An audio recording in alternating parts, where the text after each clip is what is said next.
The sands of Marathon are soaked in blood. The Greek phalanx is buckling under sheer crushing Persian numbers. The center is collapsing. We can't hold them back! To any outside observer, Greek democracy was taking its final breath. Soldiers of valor, advance! For honor, for glory! Charge the enemy! Charge hard! But how did 10,000 outnumbered men end up standing on the edge of this slaughterhouse? The answer began a few nights earlier in absolute terror. The city of Eretria was nothing but burning ruins.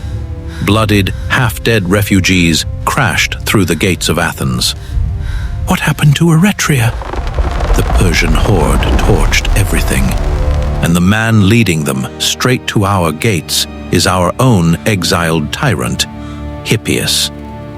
Panic gripped the streets of Athens. Their turn was next.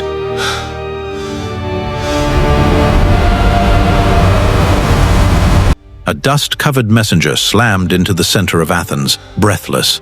600 Persian war galleys have just landed on the beaches of Marathon! 26 miles, that was all that stood between the great king's war machine and the destruction of Athens. A desperate runner had been dispatched to Sparta for backup, but the response was devastating. Sparta was celebrating a religious festival. Not a single Spartan shield was coming. Athens stood completely alone. Inside the Athenian War Council, tempers exploded. Hiding behind stone walls meant slow starvation. General Miltiades stepped forward, eyes locked on the council. The vote split dead even, 5-5. The final call rested on the war archon, Callimachus. Miltiades leaned in. Your single vote decides whether Athens falls into chains or stands free forever. Callimachus raised his spear. We march to Marathon.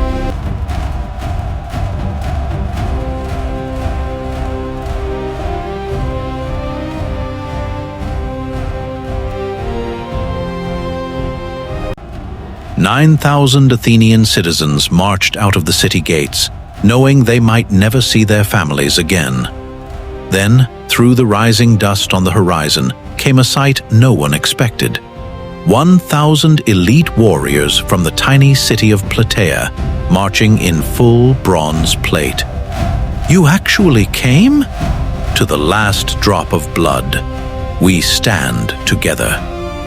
Against all odds, the spark of hope was still alive.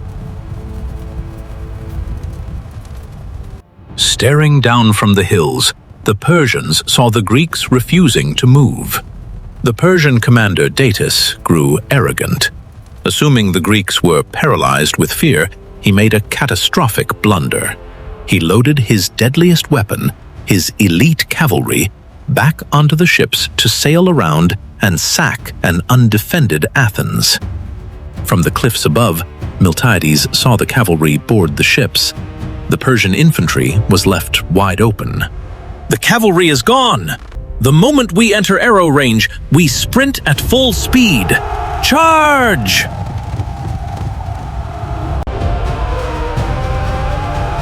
The Greek phalanx broke into a dead sprint across the plain, the first full-speed charge in Greek history. When the lines collided, the Greek center intentionally buckled.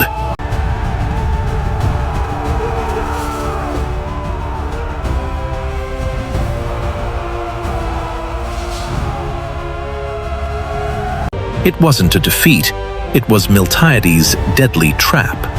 The reinforced Greek wings smashed through the Persian flanks, closed in behind them, and executed a ruthless double envelopment. The hunters were suddenly surrounded in a killing pocket. The Persian army broke into a blind, screaming panic, trampling each other back to the sea.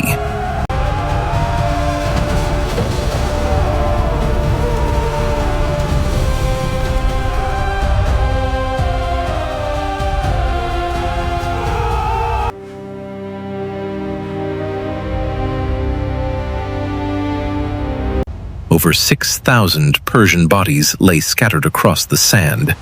But as the Greeks caught their breath, Miltiades pointed out to sea. The Persian fleet hadn't retreated. It was rowing full speed around the cape toward an empty, defenseless Athens.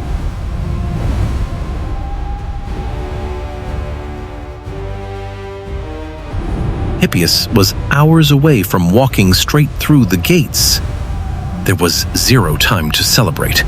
Exhausted, bleeding, and weighed down by heavy bronze armor, the Greek soldiers turned around and began an impossible, agonizing sprint back to their city.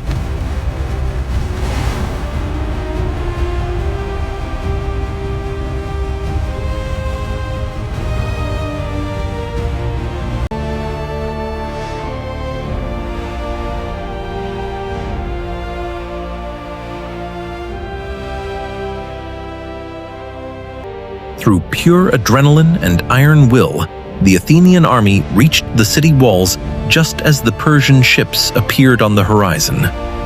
Datis stood on the deck of his flagship, completely stunned. The exact same blood-soaked warriors who had just butchered his army at Marathon were standing on the battlements, shields raised and spears leveled. Broken and humiliated, the Persian fleet turned around and sailed back to Asia.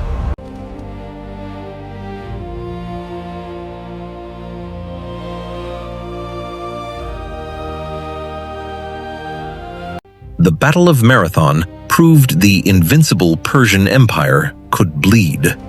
A band of free citizens had defended the birthplace of Western democracy against impossible odds.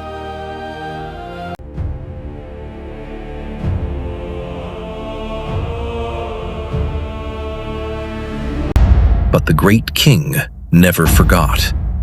10 years later, his son Xerxes returned with 1 million men, seeking total annihilation. And that apocalyptic showdown began at a narrow pass called Thermopylae, guarded by 300 Spartans.